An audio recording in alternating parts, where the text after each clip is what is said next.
Hi, I'm Jeff at Motion Pro. Today we'll be bleeding the brakes on this KTM off-road bike, and I'll show you just how easy it is for you to bleed the brakes on your own motorcycle.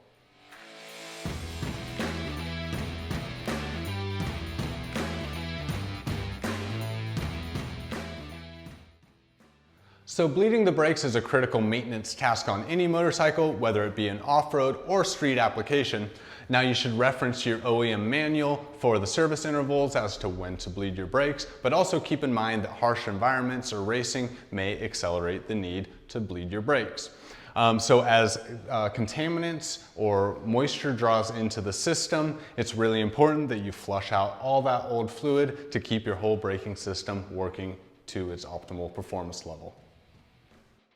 So to tackle this job today, we're going to be using one of Motion Pro's innovative mini bleeders. This is a really convenient and time-saving tool that allows you to perform this whole job by yourself.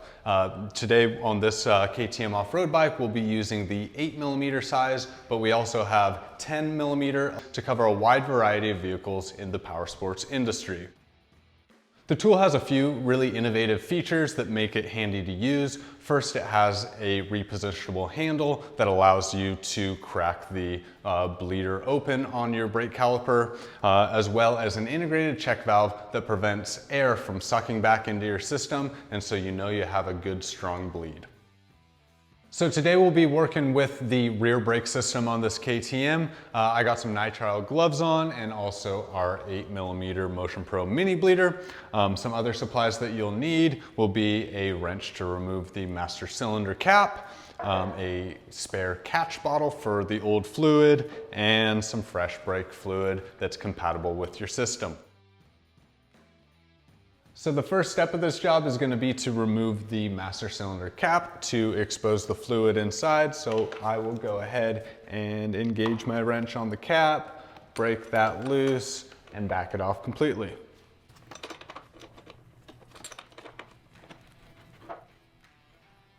All right, so with the cap removed, I'll pull that out carefully and take a rag just to wipe any contaminants off of it and set that aside. It's also important that you look around the opening of the master cylinder and wipe clean any contaminants that may fall into the fluid inside. And if the system is particularly contaminated or has particularly old fluid in it, you may want to go ahead and use a clean rag to soak up some of that fluid so you're not drawing all that nasty stuff through your whole system. In this case, the fluid's pretty fresh in the master cylinder, so I'm just going to top it off with some fresh fluid.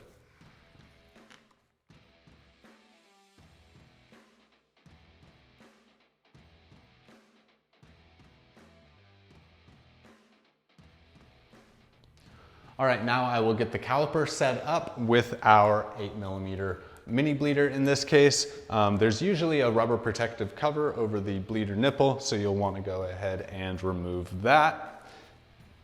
And then line up the mini bleeder over the bleeder nipple. Now there is that integrated rubber seal in here, so you may need to give it a little bit of a firm push and wiggle and push it all the way on until the tool engages the hex on the bleeder. Now the wrench can be repositioned, so find a good spot where you have nice leverage on the wrench and you are almost ready to go. You'll also want to grab your empty catch bottle and feed the line in place, like so, and find a nice resting place for that. Now, I find it helpful when the fluid is running in an uphill direction, and so I have kind of a nice storage spot back here on the swing arm that allows that to happen. So with my one hand on the brake pedal here, I will apply some pressure and the other hand can crack this bleeder open. It only takes about 1/8 of a turn, and now you can see that there's fluid in the integrated check valve as well as this line. So with the check valve full, now it's just a matter of pumping the fluid through the system, and you can see the fluid and some bubbles running out.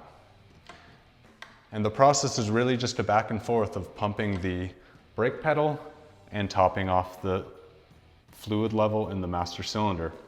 It's very important that you keep the fluid in the master cylinder at an adequate level, because if you suck that dry, now air has re-entered the system and you have to start the process all over again.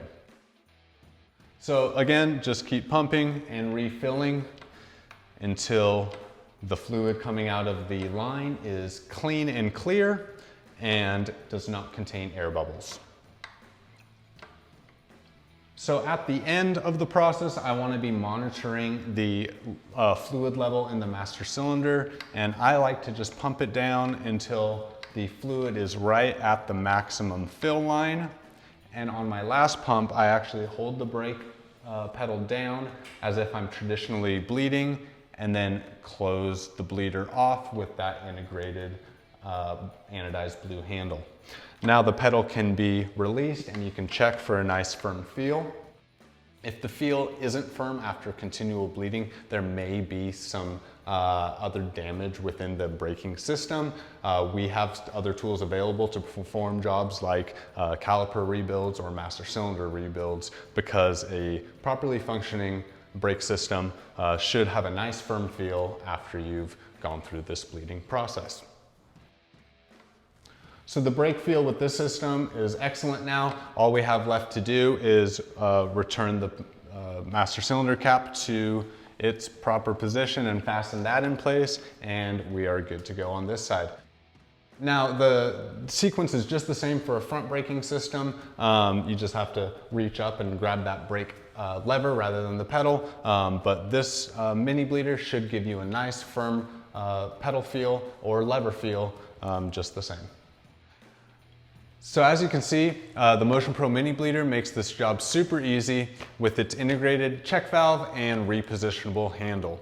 Now the job is just about the same on a front system as the rear, and so I'm sure you'll be able to get a great brake feel on your motorcycle yourself. The mini bleeders are affordably priced and available from powersports retailers nationwide, so check out motionpro.com or the links below for more information and pick one up for yourself today.